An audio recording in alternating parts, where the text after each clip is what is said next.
Anne également, la ruelle. Donc, je vais vous présenter. Bonjour à tous. L'origine de notre idée, ça a été d'observer la montée des températures été après été. Attendez Inès, pardon. Temps mort, excusez-nous, on affiche votre diapo. En fait, la règle, quand vous voyez votre diapo, vous pouvez démarrer, mais il nous faut juste quelques secondes pour trouver la bonne diapo dans la vingtaine d'écrans. Merci beaucoup. On l'affiche et c'est à vous. Merci beaucoup. Donc bonjour, effectivement, l'origine de notre idée, ça a été d'observer la montée des températures été après été et de voir les personnes à la rue qui ne peuvent pas, en période de canicule, se protéger comme nous le faisons tous, en fermant les volets dans la journée et en aérant la nuit. Si le réchauffement climatique se poursuit jusqu'à atteindre plus 4,5 degrés en 2100 par rapport à l'ère pré-industrielle, on voit bien que la problématique est absolument cruciale. Alors, que pouvons-nous proposer? Les modèles biologiques qui nous ont inspirés, eh bien, ce sont les humains déjà sous d'autres latitudes, plus précisément les Touaregs, qui nous apprennent à nous couvrir davantage en cas de chaleur extrême et non pas à nous dévêtir comme nous avons tendance, nous, à le faire ici sous climat tempéré jusqu'à présent.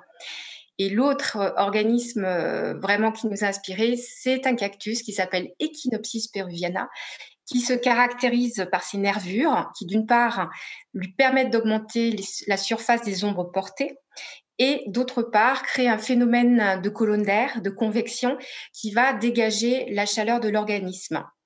Du coup, notre proposition de valeur, c'est le PREF. Le PREF, poncho, rafraîchissant, éco-responsable français, pratique puisqu'on peut l'emmener partout avec soi, doté d'une capuche pour couvrir la tête et ainsi protéger toute la régulation thermique faite par le cerveau et qui couvre également les bras et tout le haut du corps. Ce poncho, il est réalisé dans une fibre naturellement fraîche, du lin ou du chanvre, produite localement en France et avec un tissu micro-plissé pour imiter les nervures du cactus et ainsi maintenir la fraîcheur au maximum. Alors, quels sont les impacts et les ambitions de notre projet? Tout d'abord, nous souhaiterions avoir un impact à court terme, qui est de fournir une solution à tout un chacun quand il est dans la rue, mais notamment les sans-abri, les travailleurs à l'extérieur et les personnes plus vulnérables. Nous souhaiterions également avoir un impact à long terme en favorisant une fabrication locale. Donc, on oublie les allers-retours entre la France et l'Asie. Et nous voudrions enfin recourir à une filière textile 100% française et à de l'emploi d'insertion afin d'avoir un vrai impact économique et social. Qui sommes-nous? Donc, tout d'abord, il y a Anne, qui est directrice commerciale bénévole engagée dans l'action sociale et les maraudes de rue. Il y a également Tristan, qui est ingénieur biologiste et entrepreneur, toujours sur des thématiques liées à l'environnement et au social. Et enfin, moi-même, Inès, qui suis étudiante ingénieure chimiste en spécialité matériaux et polymères.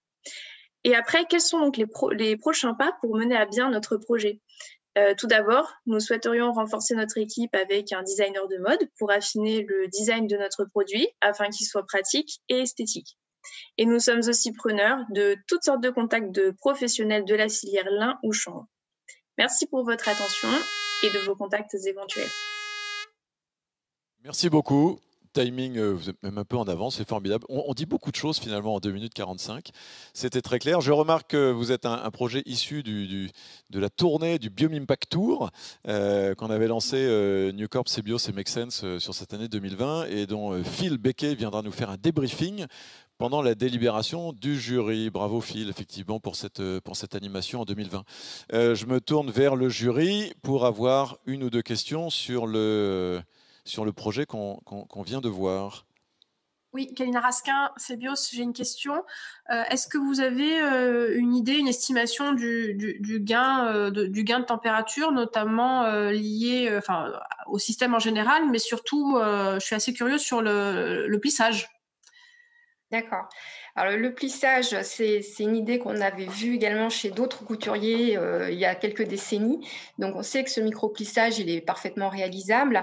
Après, effectivement, on n'en est pas encore au stade des essais, mais l'idée, c'était effectivement de capitaliser sur les mêmes techniques, les mêmes stratégies qui sont déployées par le cactus nervuré et de se dire qu'a priori, si ça marche pour le cactus, ça marche aussi pour nous. Mais on n'a pas des tests mesurés scientifiquement disant, voilà, on fait une baisse de temps de température.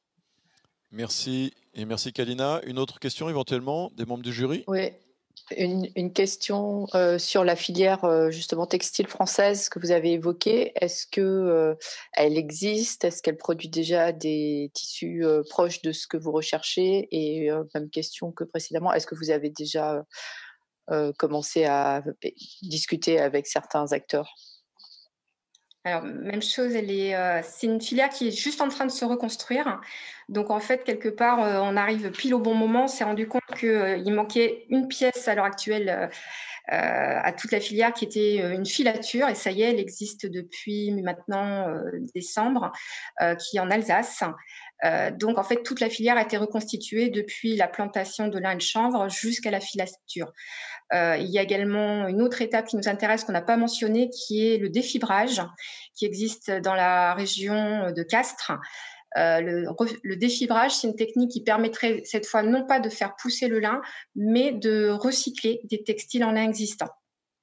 Donc, il y a vraiment des choses qui ont été faites. Après, on n'a pas encore approché les industriels jusqu'au bout. On a discuté aussi avec un professionnel de la filière, un consultant dans le domaine du textile. Merci beaucoup, le PREF, et merci les membres du jury pour ces quelques questions complémentaires. On vous quitte et on vous retrouve peut-être tout à l'heure, je ne sais pas. Quoi qu'il arrive, l'aventure continue.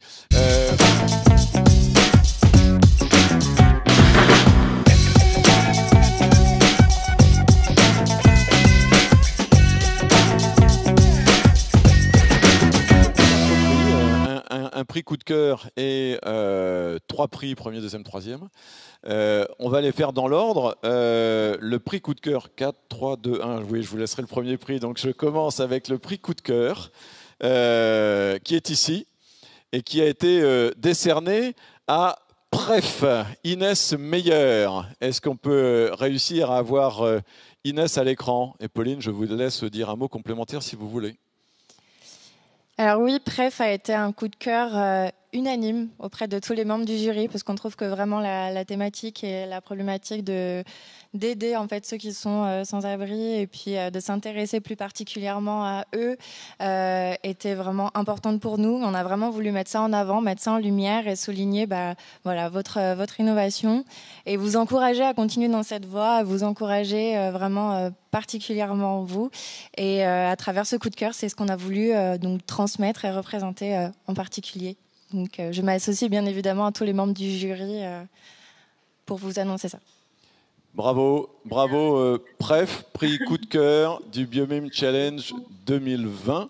Il est là. Vous êtes prête à le recevoir? Allez.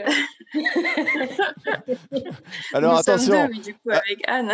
Soyez prête à l'attraper parce que donc le prix coup de cœur, je veux bien qu'on voit les deux écrans. Le prix coup de cœur vous est décerné. Alors allez-y. On fait des cascades. Bravo.